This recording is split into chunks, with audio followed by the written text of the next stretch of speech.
Boa tarde a todos. Passaremos agora a oitiva da senhora Arlete Aparecida Marçal.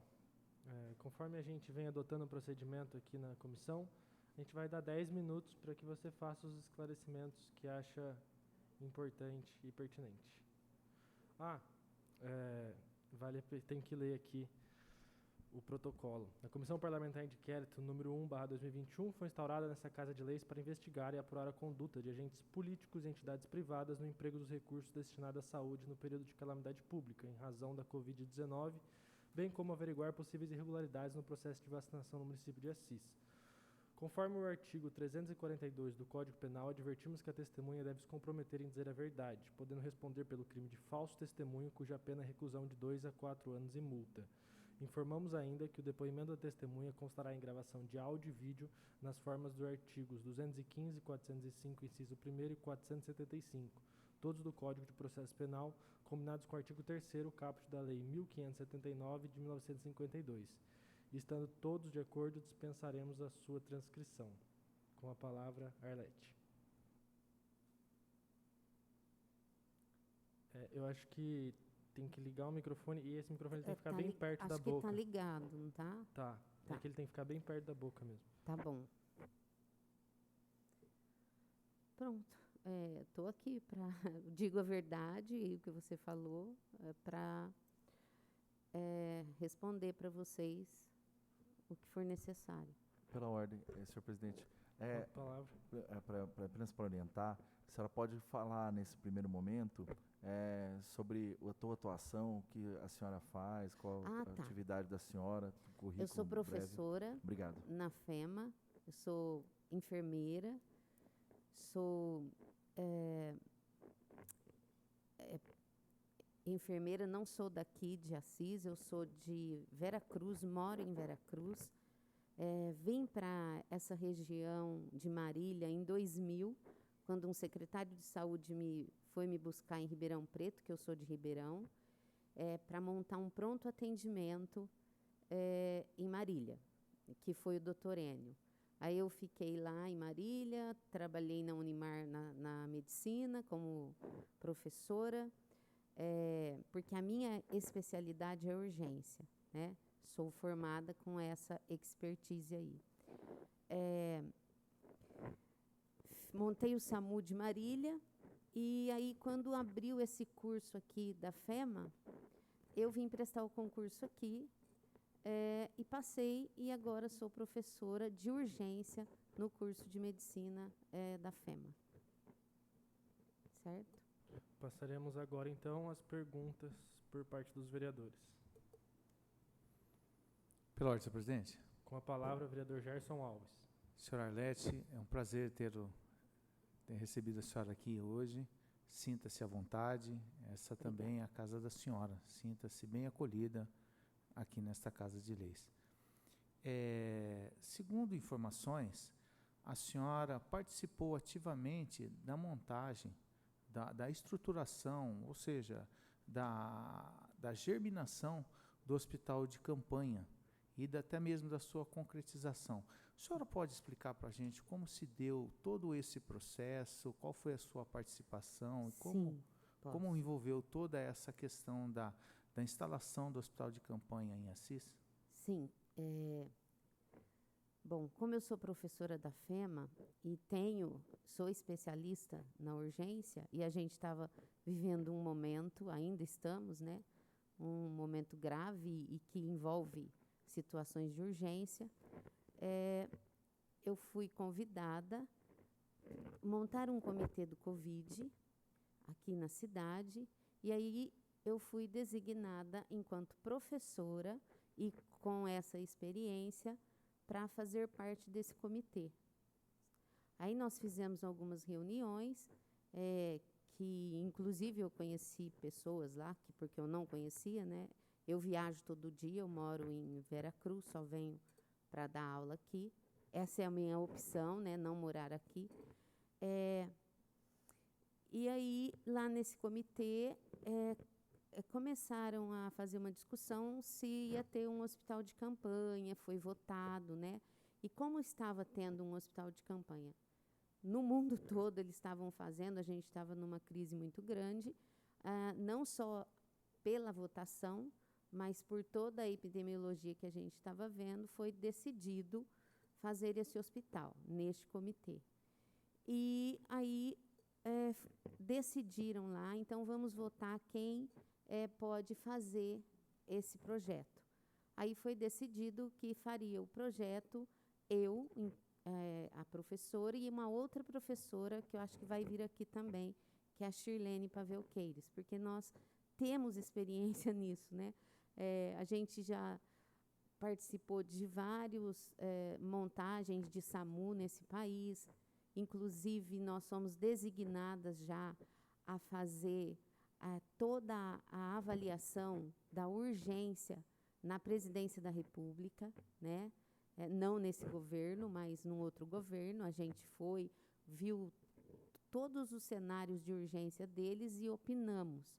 Então, como a gente tem essa experiência, e nós estamos na FEMA, foi colocado isso para nós, e nós fizemos o projeto, sentamos mesmo, fizemos, esboçamos ele e entregamos, né, para quem ia colocar ele,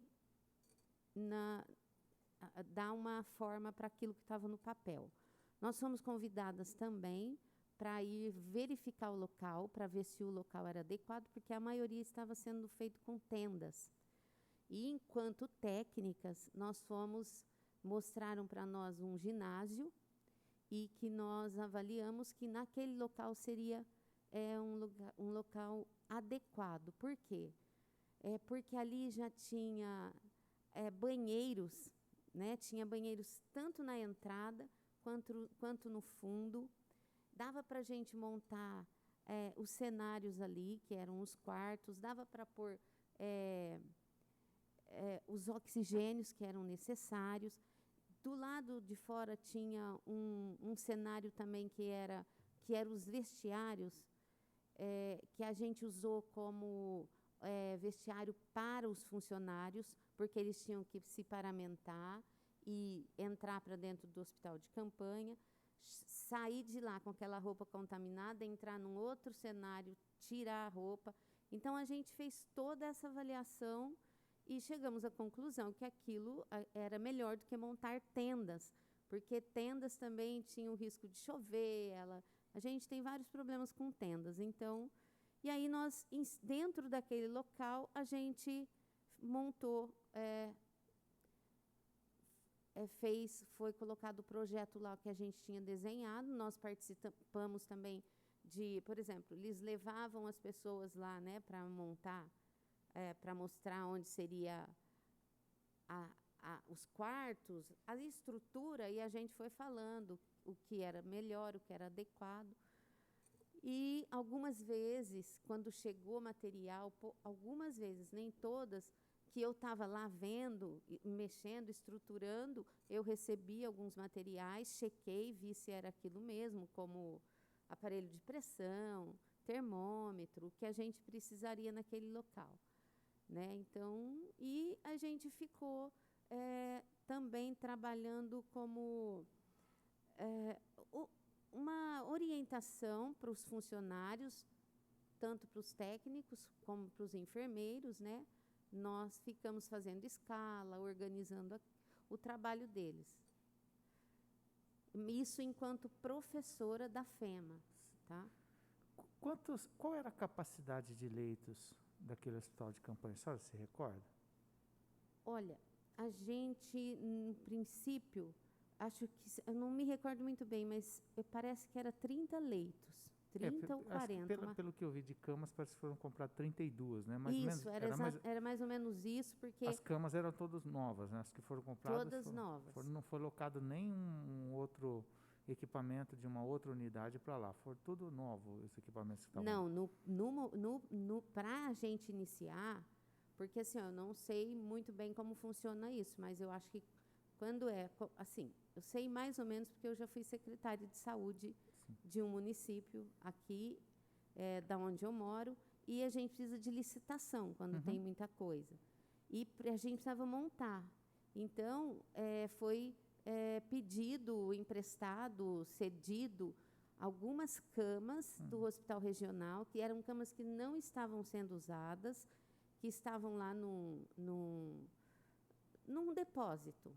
E aí eles emprestaram para nós, inclusive a gente lavou essas camas, né? Lavou alguns colchões para poder utilizar, para pelo menos dar início para a abertura. Então, ele tinha mais que 32 lugares para ser atendido. Porque eu estava vendo aqui... Porque tinha Nossa, agora, se eu soubesse, tinha trazido o projeto. Não, sim. É que das camas que foram destinadas, né, para as outras unidades de saúde, estava vendo no relatório aqui que foi apresentado para nós da Secretaria de Saúde, foram 24 camas mais 8. Então, 32, né? Isso. Mas a tinha gente tinha outras pedido camas e também nós tínhamos pedido cadeiras, umas poltronas, sim, que era assim, para quem não tinha que ficar ali internado. Ele sim, só ia ser avaliado e daí ele não precisava ficar lá deitado na cama, ele ficava numa poltrona, recebia um soro e poderia ir embora. Qual seria hoje, dentro da concepção da formação do hospital de campanha, qual foi o objetivo principal o foco do hospital de campanha é esse. Qual que era o foco do hospital de campanha na sua inauguração? Porque a gente percebe assim que o Covid parece que burlou um pouquinho toda essa estrutura que foi feita, né? Se esperava alguma coisa, todo mundo quis se adiantar, e não estou falando que isso foi errado, né? Mas a saúde, a secretaria e tal, ela previa algo e se adiantou. Mas qual que era o objetivo? Por que foi instalado o hospital de campanha? Qual que é o objetivo que ele ia atingir ali naquele momento? O objetivo era atender as pessoas que estavam com sintomas gripais, certo? E a gente tinha muita no momento. E que elas não poderiam ficar circulando e nem voltando para suas casas. Tem pessoas que não conseguem. Por exemplo, o vírus, ele contamina muito. Então, tem pessoas que moram em casas que tem só 3 cômodos, 2, e ia ficar circulando ali 5, 6 pessoas. Então, se ela não tem essa capacidade, ela não tem uma estrutura para voltar, ela poderia ficar ali. Por quê? O grave, e se ele ficasse grave, ele ia ser encaminhado para o regional, para a Santa Casa, onde tinha os leitos para UTI. Porque ali a gente não tinha capacidade para UTI. Né? Não tinha nem profissionais, porque foi muito difícil arrumar médico, não adianta você montar um lugar se não tiver médico. Ele era essencial ali. Mas a gente arrumou, né? E a gente tinha uma UTI, porque se alguém agravasse ali, ele ia, como foi, pessoas agravaram ali, aí eles foram colocados nessa UTI, foram entubados e o SAMU veio, tirou dali e levou para o destino ali, Santa Casa ou regional. Então, essa era a função dele. Inclusive, a gente teve um surto no asilo e a gente colocou todas as pessoas, todos os idosos lá dentro, isolados, e todos atendidos, e todos tinham Covid. Né? Então, porque se a gente deixa no asilo, eles contaminam mais ainda. Então, esse era uma das funções. Né? A gente teve um problema aí, que, para isso funcionar, a atenção básica, que são os postos de saúde da cidade, as unidades básicas e os programas de saúde da família, eles deveriam atender e encaminhar para lá também, entendeu? A gente fez até uma capacitação dentro da FEMA, né? Foi levado todos esses médicos desses postos, e nós capacitamos, não só nós, como 2 médicos da FEMA, professores, na realidade 3 infectologistas, e aí a gente orientou isso. Mas a gente viu que eles não faziam isso. Eles acabavam mandando direto para a UPA. Então, às vezes, foi um fluxo que é um caminhar já antigo da população, em querer ir para uma UPA, em querer ir ficar dentro de casa, em ficar andando, contaminando. Então, isso já é cultural, né? Mas ele foi criado com essa finalidade. Não de paciente grave, mas de pacientes com síndrome gripal que não tinha que ficar circulando para a cidade.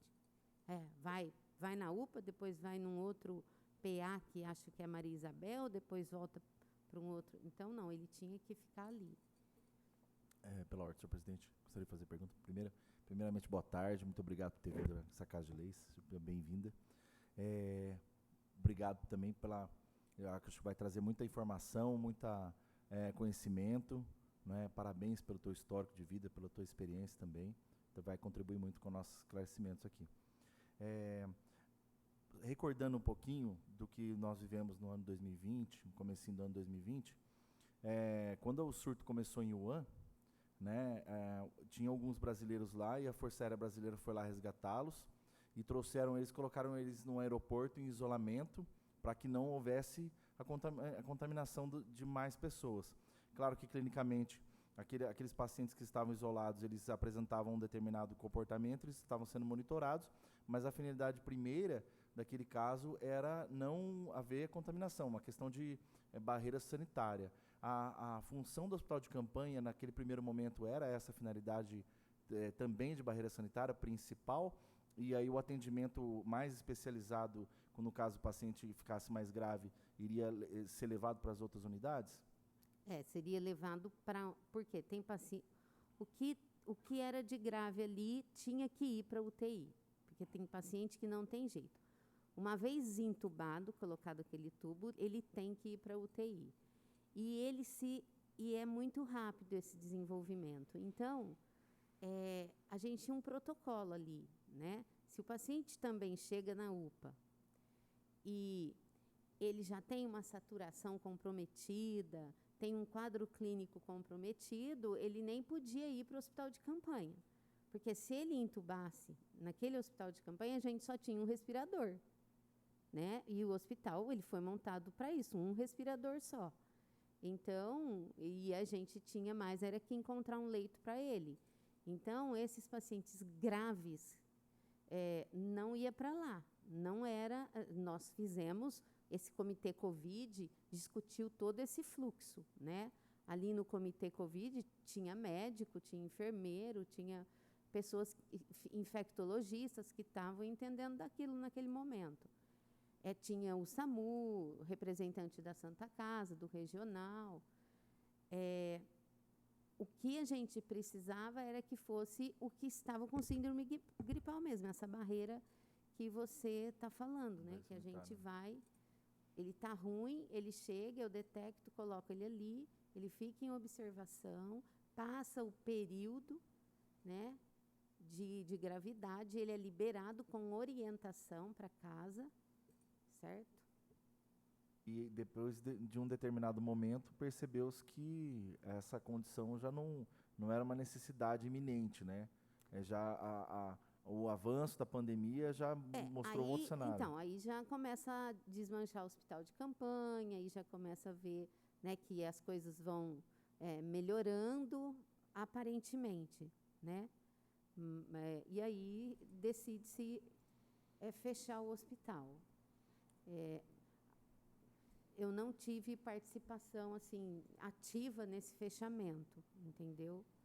Porque eu estava como técnica para montagem do hospital e para fazer algumas orientações necessárias ali. Ali no hospital de campanha havia administração de remédios? De remédios? Sim. Os pacientes? Sim, tinha que ter, né? Tinha, né? Tinha, eles funcionavam veia, colocavam soro. Inclusive, pacientes foram entubados ali, mas já foram retirados. Sim. Né? Eles são entubados, e aí a gente acha o leito e eles... A senhora recebeu algum valor para elaborar esse projeto? Não. Foi tudo pela FEMA, é isso? Na realidade, como A senhora é professora. funcionária Eu sou FEMA, né? funcionária, eu sou Certo. professora. Essa é uma da função, Sim. né? De quando a gente está quando abre-se uma faculdade de medicina num município, né? A função da faculdade, da academia, é ajudar o município. E porque senão não tem o porquê, né? Uhum. Então eu estou ali enquanto professora e a minha função era essa, ajudar. E como eu entendo disso, então, e também gosto de fazer isso, é uma coisa que eu gosto, né? Lutei muito para isso, para trazer urgência para o país no papel do SAMU, né? Porque a gente não tinha isso no país, e aí a gente lutou muito para trazer esse modelo francês, que é o que dá um suporte, né, adequado. Então, eu gosto muito de fazer isso que eu faço. Então, toda aquela estrutura que foi montada, ela cumpriu com o seu papel, para o seu objetivo final, Cumpriu. A gente até acha que deveria ter cumprido mais, assim, mas é uma situação cultural, não tem jeito, né? As pessoas ainda, por exemplo, tinha uma funcionária que trabalha na FEMA que pegou Covid e ela ficou muito ruim. Ela ficou na casa dela. Depois, quando ela voltou, ela foi conversar comigo e eu disse, mas por que você não foi no hospital de campanha? Você tinha que ficar lá, né, em observação com a gente. Ela disse, ai, não, eu queria ficar lá dentro da minha casa, mas ela mora num lugar que tem 3 quartos, 3 cômodos. Eu disse, mas e sua família? A gente usou tudo máscara, mas ela ficou bem ruim. Aí, só que ela falou, é uma opção dela. Só que se ela tivesse ido no posto de saúde também, ela teria sido encaminhada para lá, mas ela é uma pessoa que ficou lá. Ela, assim, não morreu, não sei por quê. Porque tem os mistérios, né? Mas essa era a função do hospital. Mas, culturalmente, a gente poderia ter atendido até mais, mas... Eu me recordo até uma conversa com a Arildo que eu tive à época, que era uma preocupação, né? Fazer uma conscientização, fazer uma campanha para as pessoas descentralizassem do UPA e isse para as UBSs fazer o acompanhamento, né? Isso estava tendo o nosso fluxo, né? A senhora participou de alguma maneira de alguma compra ou indicação de compra de algum medicamento ou de algum equipamento que pertencente ao hospital de campanha ou não? Não. O que aconteceu é que nós fizemos o projeto e no projeto a gente coloca o que precisa. Então, assim, precisa, por exemplo, de cama, precisa de respirador, precisa de mesa, de cadeira. Então, isso foi colocado no projeto, o que precisava. Né? Isso também é como é que fala? É algo meu. Quando eu fiz eu falava assim, precisa de cama, eu ia na internet e procurava mais ou menos quanto era aquela cama, que tipo de cama que eu queria, né, que seria o ideal. Então, eu descrevia e colocava, sabendo que aquilo não ia passar porque tem que ter licitação. Mas eu entreguei esse projeto desse jeito. Mas a senhora nunca indicou um fornecedor? Não, até Jamais. porque nem conheço. Né? Certo. Segue em discussão. Não quero, obrigada.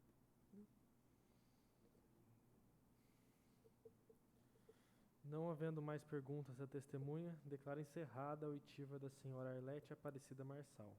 Muito obrigado pelos esclarecimentos. Obrigada a vocês. Obrigado. E se precisar de alguma coisa, eu estou lá na FEMA, sou professora e posso ajudá-los também. Obrigada. Ana Arlete, parabéns pelo trabalho.